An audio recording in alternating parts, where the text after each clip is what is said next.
En Afrique, dire la vérité est généralement considéré comme une insulte.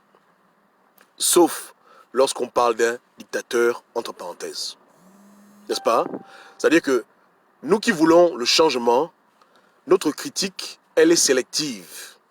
Tu peux t'asseoir, faire ta vidéo et dire qu'un président africain est un incompétent, qu'il est hypocrite, qu'il ne sait rien foutre.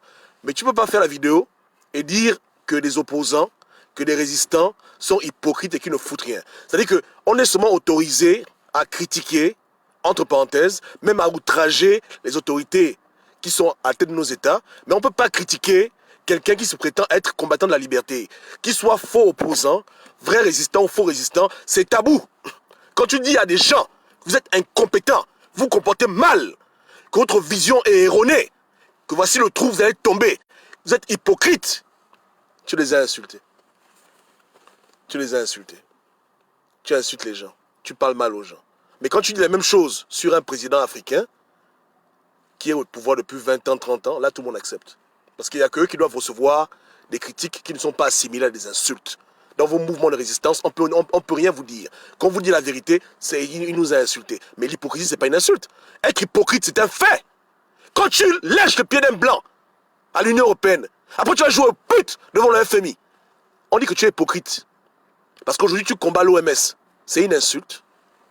Est-ce que c'est une insulte? Quand on dit que les gens ne veulent pas réfléchir, qu'ils ne poussent pas leur réflexion, c'est une insulte. Quand les évidences vous-même vous montrent le bilan de vos soi-disant combats, vos soi-disant résistance, après 4 ans, c'est une insulte. Quand vous dites que vous n'allez nulle part, vous allez d'erreur en erreur, vous aimez le mensonge et les menteurs, c'est une insulte. Est-ce que c'est une insulte? C'est une insulte. On ne peut pas avancer en Afrique dans la complaisance et le mensonge. On ne peut pas avancer et libérer, soi-disant, le continent si on entretient la duplicité et on fait les émotions. Parce que vous n'avez aucune émotion quand il s'agit de vos leaders africains. Vous tirez sur eux à boulet rouge, vous les critiquez matin, midi et soir. Mais quand c'est vous-même, on vous dit la vérité pour dire, écoutez, votre combat là, ça ne va pas, vous vous comportez mal, vous ne voulez pas réfléchir. Tu nous as insultés, tu nous as mal parlé. C'est pas comme ça qu'on va libérer l'Afrique. Vous comprenez, hein? La vérité peut être dure à entendre parce que tout le monde pense qu'il est excellent. Vous comprenez? Des gens qui ont des doctorats, des agrégés, des professeurs, qui sont au devant des résistances africaines, des gens éminents, des gens qui sont toujours debout. L'être humain a toujours tendance à penser qu'il est sur le bon chemin. Et lui dire qu'il est un chemin d'erreur, un chemin qui frôle la bêtise, l'idiotie, c'est l'insulter. Faut pas l'insulter. Même si lui-même il voit le fruit de son travail qui n'a rien produit. Faut pas lui dire ça. Il faut maintenir les bonnes relations hypocrites, comme si les gens ont pitié des dictateurs africains quand ils s'adressent à eux. Ils ne prennent aucun gant. Mais avec eux, ils veulent qu'on fasse du tact, qu'on parle en parabole. Faut pas critiquer tel, faut pas critiquer tel. Oh, il sait ce qu'il fait. Laissez-lui, laissez-lui, laissez-lui. Mais pourquoi tu critiques le dictateur africain? La crise du coronavirus arrive, tu dis qu'il est incompétent, il ne sait rien faire. Quand on dit la même chose sur ton faux leader politique qui ne fout rien, tu dis oh non, tu l'insultes, tu lui manques de respect. Arrête, arrête, arrête, arrête. C'est pas sérieux. La vérité ne fait pas de discrimination. Vous comprenez? Elle a franchi tout le monde. La bonne critique qui est appuyée sur des faits avérés, vérifiables, où les faits eux-mêmes pointent du doigt pour montrer aux gens ce qui est, ce qui n'est pas, avec l'usure du temps, elle n'est pas seulement réservée aux dirigeants des pays, elle est aussi réservée à ceux qui se disent résistants et qui prétendent vouloir libérer l'Afrique et qui sont malheureusement ou heureusement un exemple pour une génération africaine qui est à l'attente d'un changement, qui observe, qui suit les lives, qui suit les gens tous les jours. N'est-ce pas, non? Donc on doit être rigoureux vis-à-vis de ces gens qui influencent une génération entière. Mais quand ils enseignent des idioties, ils se comportent mal. Non seulement ils s'abrutissent eux-mêmes, mais ils abrutissent les gens qui les suivent. Ils les rendent autant idiots qu'eux-mêmes, autant bêtes qu'eux, autant hypocrites qu'eux. Faut pas le leur dire, ou bien il faut rien dire.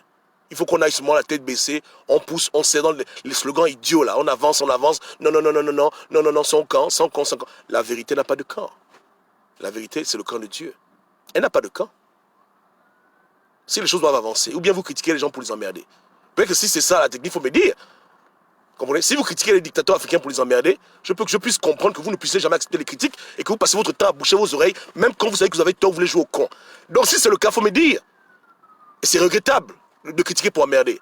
Mais si c'est pour critiquer pour le changement, si c'est avéré la critique, Alors, vous n'allez pas subir ce que vous faites aux gens pour l'évolution des choses? Ou bien, dans un match de football, hein, écoutez bien, dans un match de foot, on ne gagne pas un match de football si on ne marque pas de foutu but. Vous comprenez, hein? Il faut marquer un but pour gagner le match, sinon c'est match nul. Ok? Et quand les gens n'arrivent pas à marquer des buts, on doit leur dire, écoutez, il y a un problème, ça ne décolle pas. Un professeur doit dire à son élève que tu es un cancre, tu es médiocre, hein? Pour l'encourager à changer. Et tu as eu 0 sur 20, tu veux qu'on te dise que tu as eu 20 sur 20. Ton bilan est négatif et nul. Tu veux qu'on te dise que tu es un élève super intelligent, tu es super doué. Et puis quoi encore? Et puis quoi encore? Donc, c'est parce qu'on aime l'Afrique et qu'on aime que les gens dépensent leur énergie dans des bons combats. C'est pas un amour que moi il m'arrive de donner des critiques aux gens. C'est pour leur propre bien. Et puis ils pensent, c'est pas parce que je les déteste, c'est pour leur propre bien. Pour leur gagner du temps. Pour que le potentiel qu'ils ont puisse être utilisé à des bonnes fins. Parce que les gens perdent du temps. Beaucoup de gens jouent au coin. Moi, ils m'ont pas écouté. Leur potentiel est dans l'eau. L'énergie est partie d'être dépensée au Trocadéro en train de marcher. L'énergie est partie d'être dépensée derrière les députés de l'Union européenne. Beaucoup d'énergie, hein? Beaucoup d'argent, louer les bus, tout ça pour rien. Alors qu'ils auraient pu s'éviter toutes ces idioties et mettre l'énergie là où ça pouvait payer. Mais ils ne veulent pas qu'on leur dise la vérité. Ils veulent continuer. Demain, ils feront les mêmes idioties. Les mêmes personnes, je le redis encore, qui décrient l'OMS, ce seront les mêmes demain. Vous allez les voir au FMI, à la CPI, déposer des plaintes. Ils vont repartir vers les instances internationales pour soi-disant libérer l'Afrique. Les mêmes qui refusent les vaccins. Quand c'est les vaccins, tout le monde est uni. Non au vaccin, non au vaccin, non au vaccin. Mais pour le reste, là, vous allez encore les revoir aller gratter les murs. Si Macron les invite à l'Élysée, ils vont refuser. Je vous demande. Les anti-vaccins, si Macron veut les recevoir à l'Élysée, ils vont refuser. Ils vont partir, non? Si l'Union européenne les invite, ils vont refuser. Ils vont partir, non? Moi, je parle en prévention d'une hypocrisie qui tue l'Afrique. Si les gens prennent ça mal, tant pis. Est-ce que je cherche les amis? Non. Les gens s'agglutinent dans des mouvements où ils sont hypocrites. Tu ne m'as pas vu dans les mouvements où les gens font l'hypocrisie.